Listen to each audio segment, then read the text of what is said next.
ভাই আপনি কাকে রিসিভ করতে আসছেন? আমার ম্যাডাম রিসিভ করে আইছে। এর আইছিল ভাই আর এর আইছিল ম্যাডাম। হাই রে কত সুন্দর সুখের দিন। আর এই ফুলের তোড়া নিয়ে এয়ারপোর্টে দাঁড়ায় রয়েছেন। আমিও কিন্তু সব আজকে একটা কাজে আসছি, হঠাৎ করে আমাদের একজন বাংলাদেশি।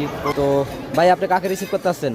আমার ম্যাডাম রিসিভ করে আইছে ভাই। ও যাই হোক, বাইরে ম্যাডামের রিসিভ করতে 4 মাস খাইলো। 4 মাস বাংলাদেশে থাইকে এখন আবার আসছে না। যাই হোক, তাহলে তো আপনার মিষ্টি খাওয়াইতে পারবো আমাকে। মিষ্টি আনছেন? ও মিষ্টি আনবেন নাকি? এর আইছিল ভাই আর এর আইছিল ম্যাডাম। হাই রে কত সুন্দর সুখের দিন। আমার কে আইছে? আমার আইছে যাত্রী। তা আপুর বাইশে আজ চলে আসছে, বাইরে বরণ করতেছে। ভাই দেখছেন আপনার জন্য কত ভালোবাসা ভাই বোনে। দেখছেন আপু আপনার জন্য কিন্তু প্রায় 1 ঘন্টা অপেক্ষা করে বসেছিল। আপু 1 ঘন্টা বসার পরে এই যে আপু কিন্তু তার বাইরে পাইলো। যাই হোক, এই মোমেন্টটা আসলে খুব সুন্দর ছিল। তো গাইস আপনাদের শেয়ার করলাম। আসেন আসেন।